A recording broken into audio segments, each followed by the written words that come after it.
శ్రీ గణేశాయ నమః, శ్రీ సరస్వత్యై నమః, శ్రీ గురుభ్యో నమః. మిత్రులారా, వాల్మీకి మహర్షి రచించిన శ్రీమద్ రామాయణం యథాతథంగా చెప్పుకున్నాం. ప్రతి శ్లోకం దాని అర్థం.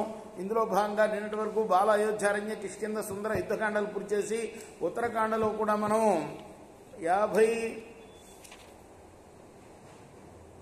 51 సర్గలు పూర్తి చేశాం.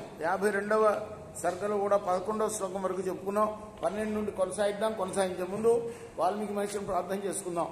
కూజంతన్ రామ రామేతి మధురం మధురాక్షరం ఆరుహ్య కవితా శాఖం వందే వాల్మీకి కోకిలం అంజనానందనం వీరం జానకి శోకనాశనం కపీశమక్షందారం వందే లంకా భయంకరం సదా నింబవృక్షస్య మూలాదివాసా శుభాశ్రావినంతిక్తమప్యప్రియంతం తరుం కల్పవృక్షాదికం సాధయంతం నమామీశ్వరం సద్గురుం సాయినాథం. సమర్థగురు సాయినాథ్ మహారాజ్ కీ జై.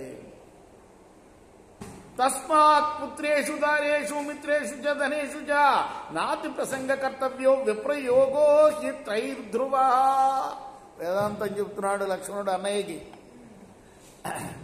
కాబట్టి అన్నయ్య, పుత్రుల విషయంలో కానీ, భార్య విషయంలో కానీ, మిత్రుల విషయంలో కానీ, ధనం విషయంలో కానీ ఎక్కువ సంగత్వం చూపకూడదయ్యా.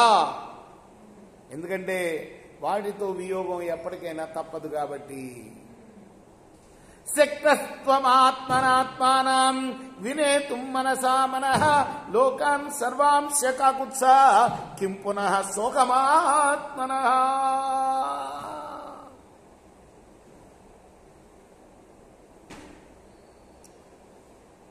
అన్నయ్య, నువ్వు నిగ్రహించుకొనగల సమర్థుడే, ఇందులో అనుమానం లేదు.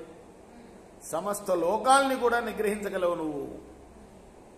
ఇక నీ శోకాన్ని నిగ్రహించుకుంటావన్నమాట ఇంకోటి చెప్పాలి. ఆ విషయం గురించి లోకాన్ని నిగ్రహించగలవు, నీ మనసును నిగ్రహించగలవు. నీ శోకం అంటే ఎంత నీకు. నేతృశేషు విముహ్యంతి తద్విధా పురుషర్షభ అపవాద సకిలతే పునరేష్యతి రాఘవా. నీలాంటి పురుష శ్రేష్ఠులు ఇలాంటి విషయాల్లో మోహం చెందరు ఎవరు కూడాను. నీవే ఇట్లా ఉంటే అపవాదం వస్తుంది. ఎందుకంటే మళ్ళీ ఒక నింద వస్తుంది నీ మీద. పరగృహాల్లో ఉన్న భార్యను విడిచిపెట్టి కూడా ఆమె మీద మోహం పోవటం లేదు ఈయనకని ఇంకొక అపవాదేస్తారు లోకులు. యథర్థం మైత్రీ త్యక్వాపవాద భయానృప సోపవాద పురే రాజన్ భవిష్యత్ సంశయ. ఏ అపవాదం చేత నువ్వు సీతమ్మను వదిలావో అదే అపవాదం మరొక రూపంలో నీకు ఏదవుతుంది.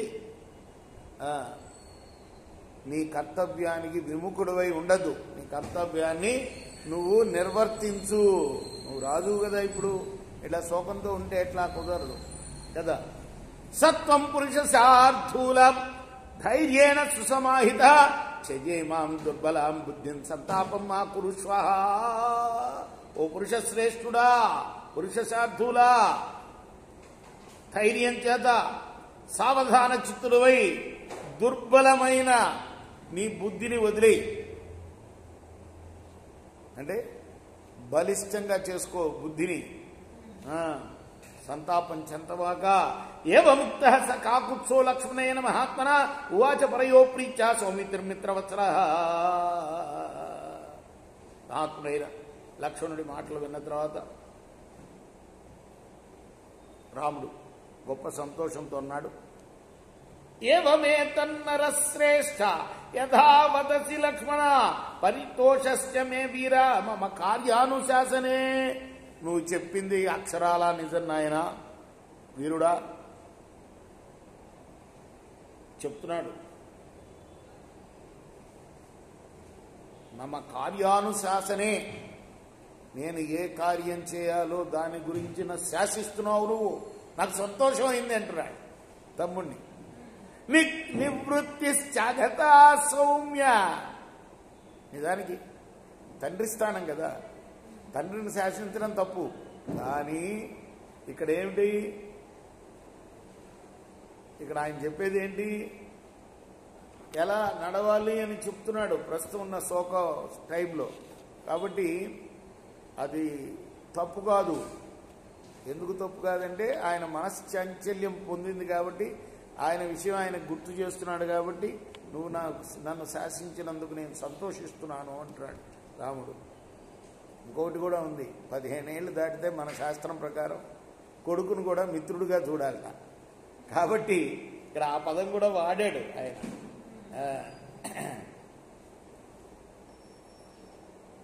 నివృత్తిశ్చాగత సౌమ్య సంతాపస్య నిరాకృత భవద్వాక్యై సురుచిరై అను నీతోస్మి లక్ష్మణ. నేనిప్పుడు నా సంతాపాన్ని వదిలేస్తున్నానయ్యా. చాలా గొప్ప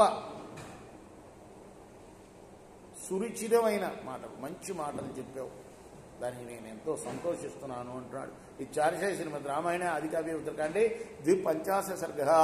ఇది వాల్మీకి ఋషి ప్రోక్తము ఆదికావ్యమైన శ్రీమద్ రామాయణంలోని ఉత్తరకాండలోని 52వ సర్గ. రేపు మనం 53వ సర్గను ప్రారంభం చేద్దాం. కృష్ణార్పణమస్తు. సాయి కృష్ణార్పణమస్తు.